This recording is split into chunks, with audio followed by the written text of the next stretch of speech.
Hola, ¿cómo están ustedes? Bienvenidos a una nueva edición de Hola Salud Tucumán. Hoy, 4 temas en 4 especialidades totalmente distintas para que usted tenga información muy interesante y muy fresca sobre medicina.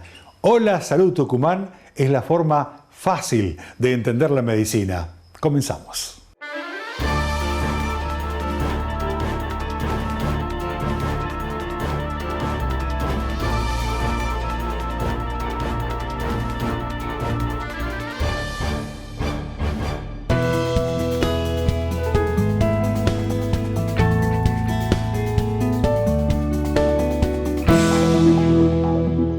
En este bloque vamos a hablar sobre oftalmología. Hoy estamos en compañía de un profesional muy reconocido en la ciudad de Tucumán y estoy hablando del doctor Ignacio Liszczynski. Él nos va a hablar sobre lo que es la catarata. En forma muy práctica y sencilla nos va a explicar qué es la catarata, por qué se forma, cómo es el tema de la cirugía de las cataratas a través del FACO y también nos va a hablar sobre lo que son las lentes intraoculares. El doctor Ignacio Liszczynski, oftalmólogo desde la ciudad de Tucumán.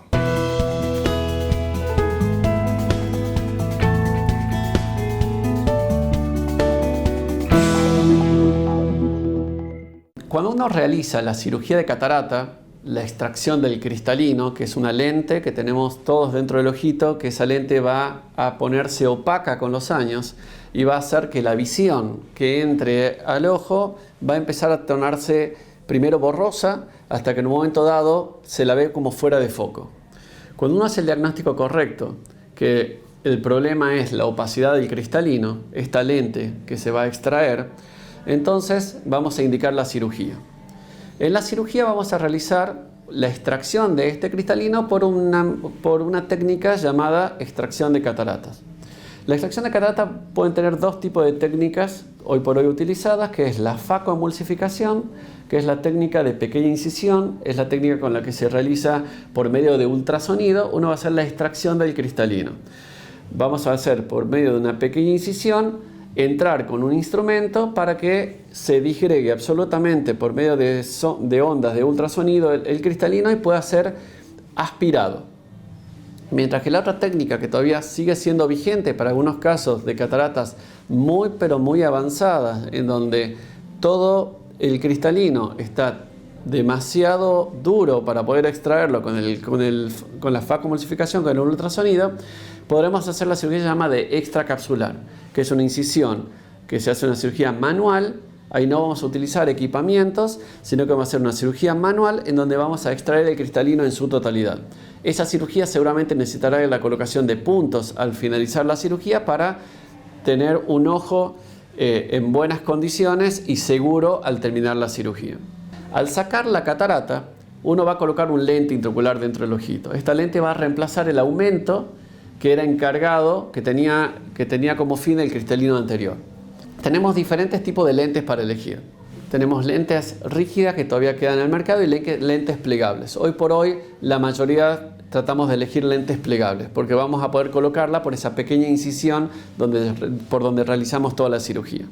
Las características de las lentes son múltiples y uno generalmente le va a proponer al paciente qué lente le sugiere según tenga o no tenga alguna enfermedad asociada. Por ejemplo, si tiene glaucoma, si tiene diabetes, si tiene un problema en la mácula, si tiene, según la edad del paciente. No es lo mismo tener que operar a un paciente por una catarata que haya iniciado muy tempranamente la edad, a los 55, 60 años, que cuando uno tiene que operar a un paciente a los 85, 90 años de edad. Va a haber diferentes características de lentes en donde uno le va a proponer más una lente a un paciente y otra lente a otro paciente. Con respecto a la técnica de facoemulsificación, es muy importante el equipamiento y la tecnología que uno tenga para poder realizar la cirugía. ¿Por qué? Porque la seguridad y la eficiencia de la cirugía va a estar muy relacionado con el equipamiento que uno tenga en el momento de la cirugía. En el momento de la extracción, cuanto menos cantidad de energía realicemos dentro del ojito, cuanto menos cantidad de turbulencia y una serie de cosas que pueden pasar durante el procedimiento de la cirugía uno realiza, mejor va a ser la evolución postoperatoria de ese ojo. Por lo tanto, es importante estar actualizado con todos los equipamientos para poder cada vez hacer mejores cirugías.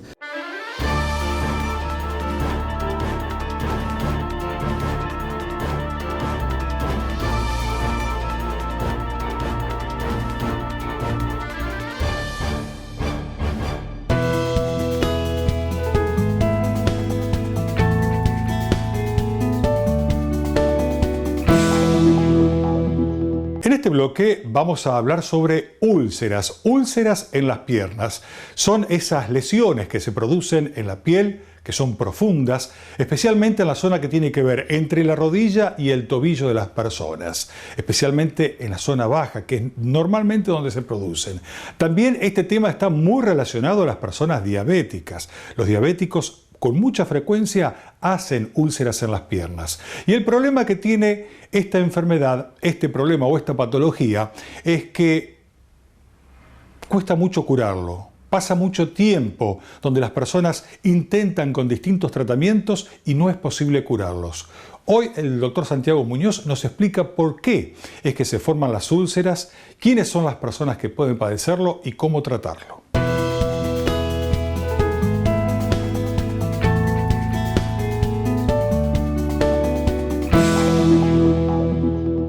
¿Y por qué hablamos de úlceras de miembros inferiores? Porque vamos a englobar todas las vasculares, tanto las arteriales como las venosas.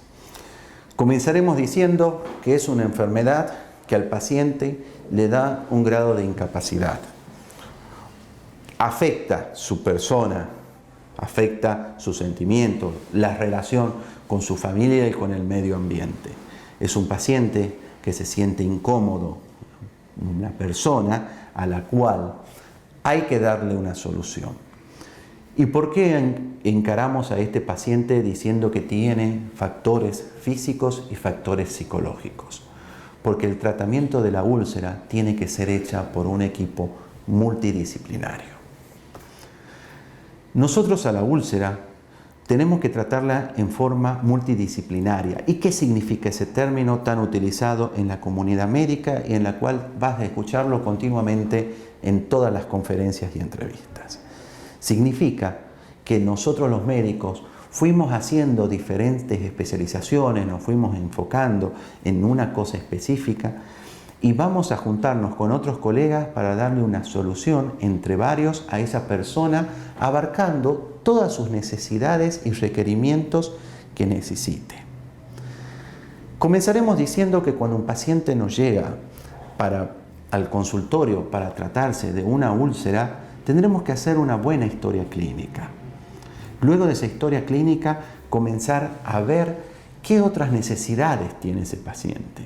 Si ese paciente tiene una falla o trastornos cardiológicos, respetar a su médico de cabecera cardiológico, pero tener una comunicación con él para poder trabajar en forma conjunta en el tratamiento de este paciente.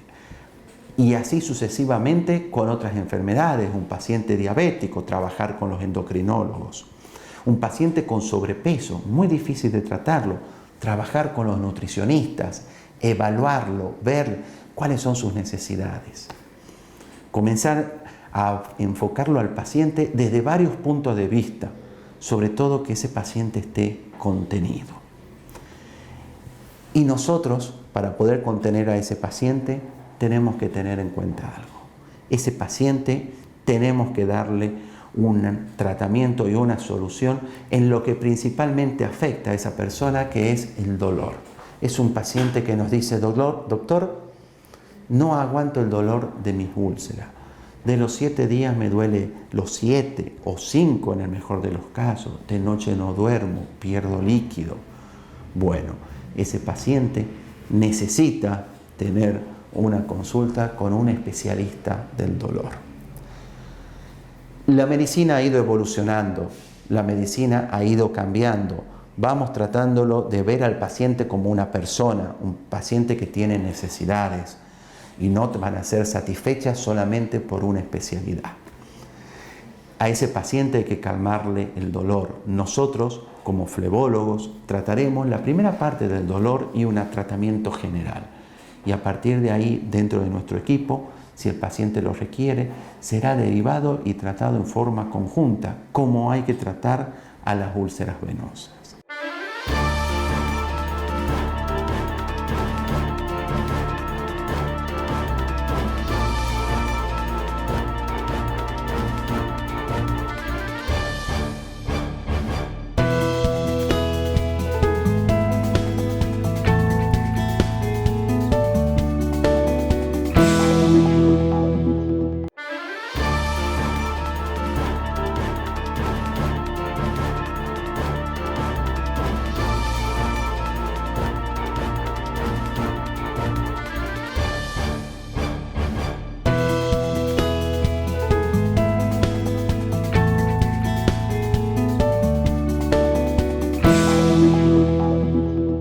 En este bloque vamos a hablar sobre cardiología y los temas que tienen que ver con la cardiología son sumamente importantes.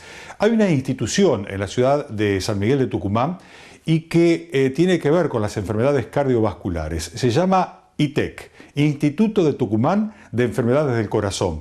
Allí trabaja un grupo muy grande, muy importante de profesionales que están todos relacionados a la cardiología y que tienen una muy fuerte formación, tanto en Buenos Aires como en el exterior. Vamos a ir conociendo a cada uno de ellos a través de los distintos programas y van a ver ustedes que vamos a tratar temas que son verdaderamente muy, pero muy interesantes. ¿Por qué? Porque las enfermedades cardiovasculares son la principal causa de muerte en el mundo entero. Después sigue el cáncer. Así que hoy estamos en compañía con uno de estos profesionales y es el doctor Daniel Perillo. Vamos a hablar de cuáles son los factores de riesgos que hacen a que podamos enfermarnos del corazón o de las arterias y venas que acompañan al sistema circulatorio del cuerpo. El doctor Daniel Perillo hoy habla sobre los riesgos principales que tienen que ver con hipertensión, diabetes, sobrepesos y otros. Vamos al encuentro del doctor Daniel Perillo.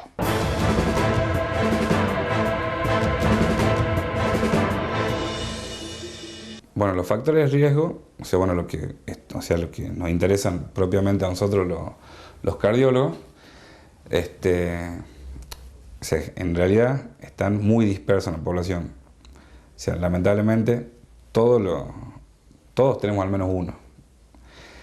Hay algunos, que son modificables, otros que no son modificables. Dentro de los modificables, por ejemplo, tenemos los hábitos como el tabaquismo, el sedentarismo, la obesidad, se pueden evitar.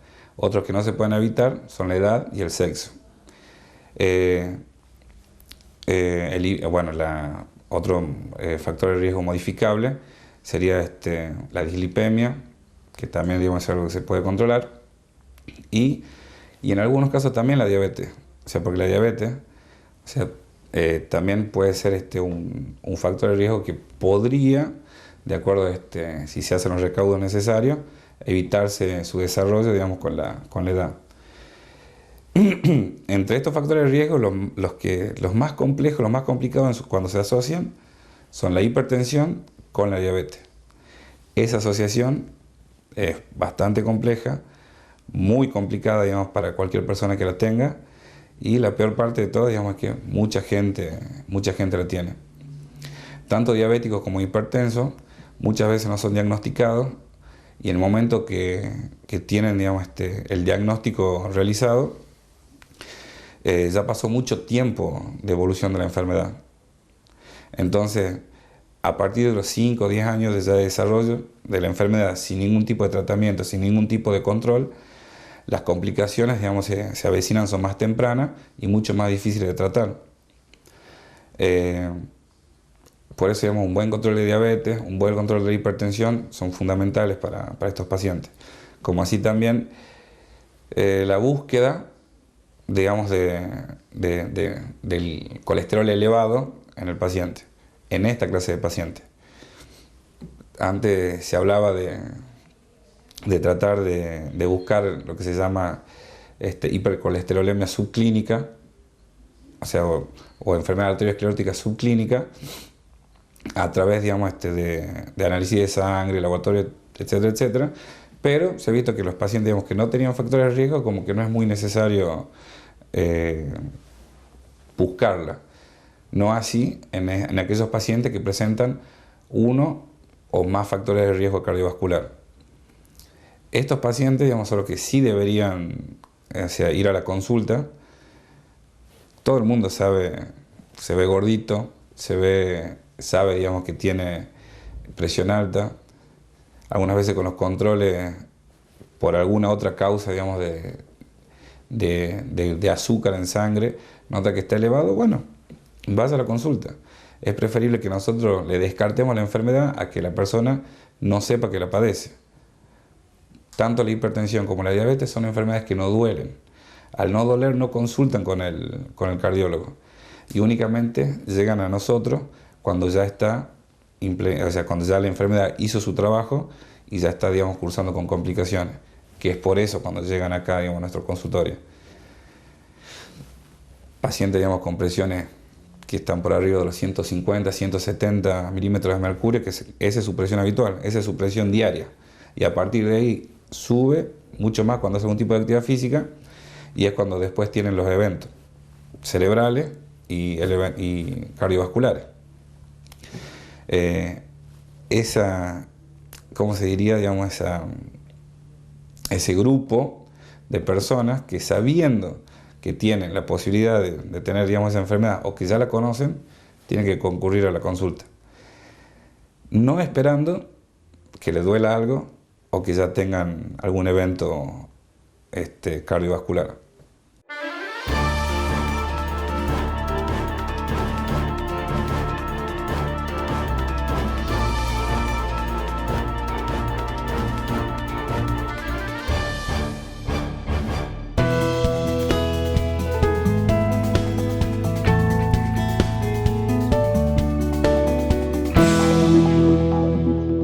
En este bloque vamos a hablar sobre urología en la voz del doctor Ricardo Rasguido, urólogo de la ciudad de Tucumán. En el día de hoy vamos a hablar sobre una patología muy frecuente, especialmente en las mujeres, pero que también se ve en los hombres. Pero tiene que ver con las mujeres porque ya vamos a ver cómo los hábitos de higiene se asocian a esta enfermedad. Estamos hablando de infecciones urinarias. Hay infecciones urinarias bajas, hay infecciones urinarias altas, y esto es importante que usted lo sepa y que sepa diferenciar entre una y otra. Pero lo más importante que usted tiene que saber tiene que ver con los síntomas. ¿Cómo sabemos que estamos ante la presencia de una infección urinaria? El doctor Ricardo Rasguido, urólogo desde la ciudad de Tucumán. La llegada de microorganismos a la vía urinaria nos genera la famosa infección urinaria. Podemos dividirlas a las infecciones urinarias en infecciones urinarias altas, es decir, las infecciones que toman al riñón y a la vía excretora superior, y a las infecciones urinarias bajas que se toma a que son las infecciones producidas en la vejiga. La más frecuente es las infecciones urinarias bajas, o sea, y sobre todo en las mujeres, que es la cistitis. El mecanismo por el cual se produce la llegada de bacterias es, digamos, en la región del periné, es una zona donde siempre está llena de miles de esas bacterias que son propias del intestino de la mujer, que van a ascender por la uretra. Cuando la mujer va a orinar, arrastra esas bacterias y son eliminadas. Cuando por alguna razón hay mujeres que por ahí se contienen mucho y no van a orinar y le permite a esas bacterias multiplicarse, cuando por dentro de la mucosa de la vejiga hay una cierta capacidad de defensa, que ha perdido esa capacidad de defensa la mucosa de la vejiga, o cuando existen otros factores como el de tipo orgánico, como ser la presencia de un cálculo, la presencia de un pólipo o alguna acumulación de orina porque hay alguna obstrucción, favorece a que estas bacterias se multipliquen y produzcan las infecciones urinarias. Entonces, la infección urinaria baja rara vez cursan con fiebre, pero aparecen con una sintomatología que a través de la uretra. O sea, el paciente va a orinar y siente un ardor al orinar. Las mujeres que tienen cistitis refieren que orinan y orinan con mucha frecuencia, que tienen mucho dolor cuando terminan de orinar, y es posible que después de orinar que orinen con unas gotas de sangre, hasta con coágulos de sangre. Es muy fácil de hacer el diagnóstico de una cistitis, lo cual se refiere siempre en base a su sintomatología, y el diagnóstico de laboratorio lo hacemos en base a un análisis de orina, donde el análisis de orina me va a indicar que es una orina que es turbia, el análisis de orina me va a decir que presenta sangre, y ahí donde hacemos lo que se llama un urocultivo para poder determinar qué tipo de bacteria es la que está produciendo la infección, y a su vez nos va a dar a través de su antibiograma cuáles son los antibióticos que están óptimos para ser tratados en estos casos. Por lo general, el tratamiento que hacemos es un tratamiento relativamente corto, 3 a 5 días, y luego de hacer un tratamiento vamos a hacer un nuevo urocultivo, se descansa 3 días y se hace un nuevo urocultivo para poder saber si esa infección ha sido resuelta. También debemos hacer una ecografía para descartar que el motivo de la infección no haya sido alguna alteración estructural. Con la ecografía vamos a ver si existen cálculos, si se ve algún pólipo, tumor de vejiga o si hay una acumulación de orina. Cuando se produce una infección urinaria alta, son infecciones que son más severas. ¿Por qué? Porque en este caso, al producir una infección urinaria alta, se presenta con un síntoma muy importante que es fiebre, y una fiebre alta de 38, 39 grados, donde el paciente presenta mucho escalofrío, y por lo general se debe a que hay un cálculo a nivel del riñón, hay alguna obstrucción, o bien ha sido una infección urinaria baja, o sea, una cistitis que no ha sido tratada, y luego esa infección a través del uréter asciende y se localiza en el riñón. En ese caso, también tenemos que hacer, en algunos casos necesita algún tipo de internación para hacerle algún tipo de antibiótico, no ya vía oral, sino posiblemente por vía parenteral, o sea, a través de la vena. También debemos hacer una internación para tratar de bajar la fiebre, y ahí donde necesitamos hacer estudios para ver si ese riñón está dilatado. Muchas veces hay un cálculo que ha tapado la salida del riñón y ese riñón está dilatado, la orina está estancada y eso facilita a que se produzca ese proceso infeccioso.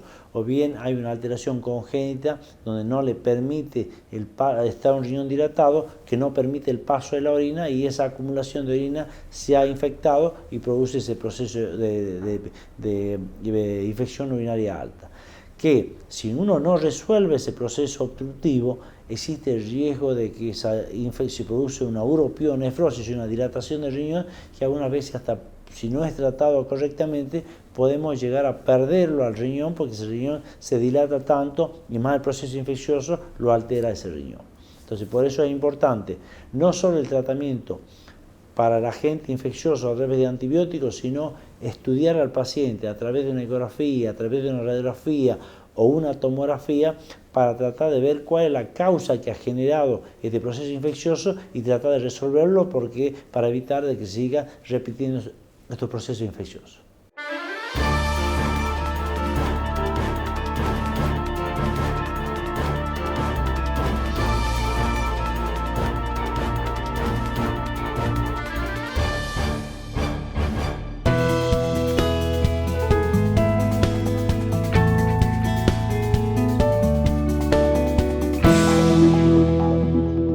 Muy bien amigos, hasta aquí hemos llegado en una nueva entrega de Hola Salud Tucumán. Será hasta la próxima semana, domingos 12:30 horas del mediodía, aquí en Canal 8. No se olvide, muchas gracias por su compañía.